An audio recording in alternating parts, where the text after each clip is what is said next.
6-cı fəsil.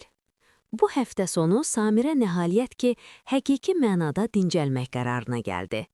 Onun iki böyük zəifliyi vardı: yaxşı qəhvə və kitablar. Kitab mağazalarında onun üçün xüsusi bir sehir vardı. Bu mühit onu sanki maqnit kimi özünə çəkirdi. Çap mürəkkəbi hopmuş səhifələrin qoxusu, səliqəli rəflər, hələ danışılmamış hekayələrin pıçıltısı. Samirə üçün oxumaq sadəcə hobbi deyildi. Bu, rahatlıq, istilik və sakitlik rəmzinə çevrilmiş bir ritual idi. Qəhvə ilə birlikdə isə demək olar ki, cənnət. O qərarı aldı ki, əvvəl kitabları seçsin, sonra elə bu mərtəbədəki sakit kafeyə keçib, bir müddətlik reallıqdan itib getsin. Sevimli kitab mağazasına daxil olanda Samirə adət etdiyi kimi addımlarını yavaşıtdı. Gözləri rəflərin üzərində sürüşürdü. Nəhayət, müasir Azərbaycanlı müəlliflərin olduğu bölməyə çatdı.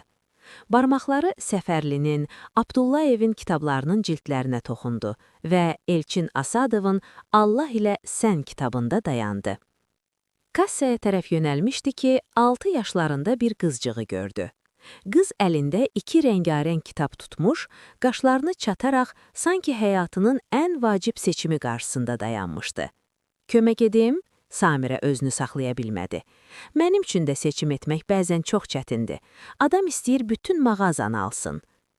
Atam bir dəfəyə yalnız bir kitab almağa icazə verir, qız dedi. Deyir ki, evimiz onsuz da kitabxanaya oxşuyur. Ona görə hər dəfə əziyyət çəkirəm. Qız ona sütlü şokolad rəngində, kənarları tünd halqalı gözləri ilə baxdı.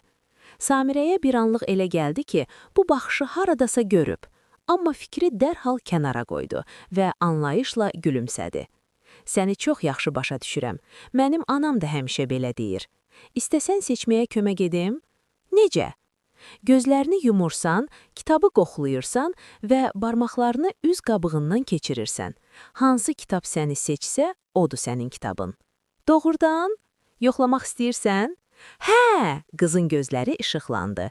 O dərhal gözlərini yumdu, səhifələrin qoxusunu içinə çəkdi, ovucunu kitabın üzərində gəzdirdi. Budur! Deyə sevinclə parlaq üzlü, üzərində pərilər və sehirli ağaclar olan kitabı qaldırdı. Əla seçimdi, Samirə başını tərpətdi. Əminəm səni məyub etməyəcək. Sağ ol, xala. Xala, Samirə güldü. Məni sadəcə Samirə çağır. Aysel, sən hardasan? Bu an Samirənin arxasından tanımış, tükləri biz-biz edən səs eşidildi. Ata! Qız qaça-qaça Rüstəmin yanına getdi. Elə o idi. Samirə mənə kitab seçməyi öyrətdi. Bir anlıq Samirə nə baş verdiyini anlamadı. Sonra bu iki cüt eyni gözə baxdı və hər şey yerinə oturdu. Deməli, Lavelas beynindən keçdi və sanki içində nəsə qırıldı. Bax, bu idi tanış baxışların səbəbi. Rüstəm Samirənin üzündəki dəyişikliyi dərhal hiss etdi. Ona tərəf addım atmaq, nəsə izah etmək istədi, amma Samirə tərəddüd etmədi. Sadəcə Ayselə əyildi. Səninlə tanış olmaq xoş oldu. İndi sən həmişə doğru kitabları tapacaqsan. Aysel qəfil Samirəni qucaqladı və mənə öyrətdiyin üçün sağ ol. Rüstəm bu səhnəni izləyirdi. Samirənin baxışını tutmağa çalışırdı, amma o inatla ona baxmırdı. Ayseli sığallayıb uğur arzuladı və demək olar ki, qaça-qaça mağazadan çıxdı. Ay ata, Aysel həyəcanla dedi. Samirə kitabını kassada unutdu. İndi neyniyəcəyik? Narahat olma canım. Samirə xanım bizim ofisdə tərcümançı işləyir. Kitabı alaram, ona çatdıraram. Oldu? Əla, iş uduldu, Aysel sevinclə elan etdi. Məncə isə bu oyunda tam uduzdum, Rüstəm acı-acı düşündü, kassaya yaxınlaşaraq. Samirə mağazadan demək olar ki, heç nə görmədən çıxdı. Yalnız eskalatorla bir mərtəbə aşağı düşəndə yadına düşdü ki, kitabını ümumiyyətlə kassadan götürməyib. Geri qayıtmaq və qayıtmamağı düşünərkən tanış səs eşitdi. Elə bilirdim səni mağazanın yaxınında tutacam. Əllərim boşdu, deməli hələ yoldasan. Sona deyə-deyə onu qucaqladı və Samirənin üzünü görən kimi dərhal soruşdu. Nə olub? Elə bil kabus görmüsən. Demək olar ki, Samirə mızıldandı, onu qucaqlayaraq. Necəsən? Bacı oğlanlarım səni yormur?